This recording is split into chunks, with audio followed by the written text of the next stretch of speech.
আসসালামু আলাইকুম সবাইকে। কেমন আছেন সবাই? আশা করি ভালো আছেন। তো আমি আছি আলহামদুলিল্লাহ ভালোই। তো আজকে আমি ঢাকা থেকে আমার গ্রামের বাড়ি নটাইতে যাচ্ছিলাম। তো তখন ভিডিওটা করছিলাম।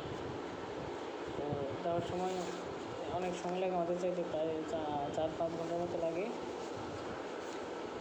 তো গেছিলাম ঈদের সময়, যাওয়ার পর আবার কয়েকদিন ছিলাম, 7-8 দিন শেষ করে আবার চলে আসছি অফিসে।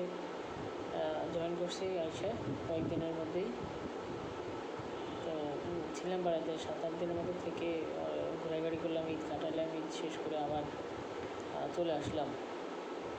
বেশি দিন থাকা হয় না আর কি বাড়িতে। এইবার গত রমজানেতে থাকা হয়েছে অনেকদিন, এইবার তেমন একটা থাকা হয় না। ছিলাম অনেকদিন, তাও আলহামদুলিল্লাহ। তো আসে অফিসে এসে কাজ ধরলাম, কাজ করতেছি অফিসে। তো এই আর কি, আসি ভালোই, কাজ সব কিছু চলতেছে ভালোভাবে, অফিসে চলতেছে। তো সবাই তো রাখবেন, আর সবাই ভালো থাকবেন। আল্লাহ হাফেজ।